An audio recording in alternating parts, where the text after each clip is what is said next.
Journalist TV news కి స్వాగతం. ఆదివాసీ ప్రాంతంలో సాగునీరు అందించాలనే లక్ష్యంతో ఆనాటి పాలకులు నిర్మించిన పెద్దవాగు ప్రాజెక్టు ప్రమాదంలో పడింది. వేలాది ఎకరాలకు సాగునీరు అందించిన పెద్దవాగు ప్రాజెక్టుకు గండి పడడంతో చుక్క నీరు లేకుండా కళావిహీనంగా మారింది.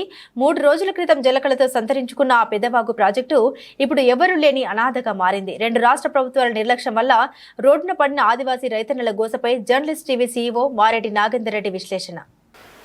2 రాష్ట్ర ప్రభుత్వాల వైఫల్యం వేలాది మంది రైతుల కడుపు తీపికి కారణమైందని చెప్పవచ్చు. ఆంధ్రప్రదేశ్ తెలంగాణ రాష్ట్ర సరిహద్దులో ఉన్న పెదవాగు ప్రాజెక్టు ఏదైతే గండిపడి సాగు చేసే పంట పొలాల్లో మొత్తం ఇసుక మేటలు వేసాయో ఈ పాపం మాత్రం పెదవాగు ప్రాజెక్టు పాపం ఎవరిదని గిరిజన రైతులు పాలకులు ప్రశ్నిస్తున్నారు. ఎందుకంటే 2014 రాష్ట్ర విభజన తర్వాత పెదవాగు ప్రాజెక్టు నిర్వహణ లోపభూయిష్టంగా మారిందని గతంలో చాలా సందర్భాలలో మీడియాలో కథనాలు వెలువడినా అటు తెలంగాణ ప్రభుత్వం కావచ్చు ఇటు ఆంధ్రప్రదేశ్ ప్రభుత్వం గాను నిమ్మకు నీరెత్తినట్టుగా వ్యవహరించాయి.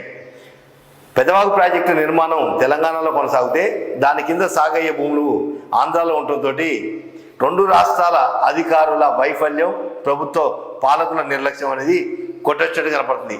72 గంటల క్రితం వరకు పెదవాగు ప్రాజెక్టు నిండు కుండల ఉన్న ప్రాజెక్టు ఈరోజు కళావిహీనంగా మారింది. కేవలం పాలకుల వైఫల్యమే గిరిజనుల పాలన శాపంగా మారింది. ఎందుకంటే పెదవాగు ప్రాజెక్టు కింద సుమారు 3 నుంచి 4 వేల ఎకరాల భూములు సాగవుతున్నాయి. 2 పంటలు పండే ఆ ప్రాజెక్టు కింద భూములు ప్రస్తుతం మరో ఏడాది నుంచి 2 ఏళ్ల పాటు పంటలు పండించుకోలేని దయనీయమైన పరిస్థితి రైతుల్లో నెలకొందని చెప్పవచ్చు. ఎందుకంటే పెదవాగు ప్రాజెక్టు ఏదైతే గండిపడి పూర్తిగా ఇసుక మేటలు వేసి పొలాలు మొత్తం మునిగిపోయాయి.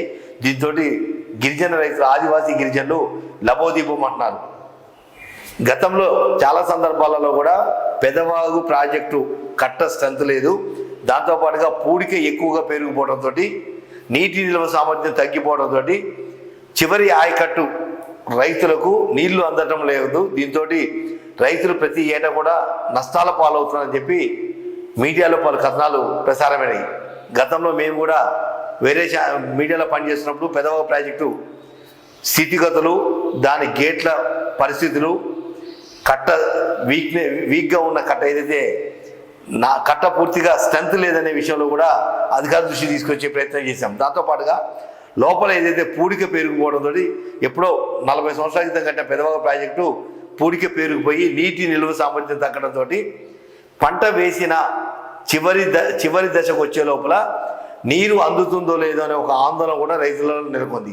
ఈ నేపథ్యంలో 2014లో రాష్ట్ర విభజన జరిగిన తర్వాత పెదవాగు ప్రాజెక్టు మీద ప్రత్యేకమైన దృష్టి కేంద్రీకరించాలి, ఆదివాసీ గిరిజనులకు ఆయువుపట్టుగా ఉన్న సాగునీరుని అందించాలంటే, ఈ ప్రాజెక్టు నిర్వహణ చేపట్టాలంటే నిధులు అధికంగా కేటాయించాలి, కాలువల మరమ్మతులు చేపట్టాలని చెప్పి మీడియాలో కథనాలు ఇచ్చినా అయినా కూడా అధికారులు మాత్రం నిమ్మకు నీరెత్తినట్టుగా వ్యవహరించడంతో ఇప్పుడు పెదవాగు ప్రాజెక్టు పరిస్థితి ఆగమ్మకు విషయంగా తయారైంది.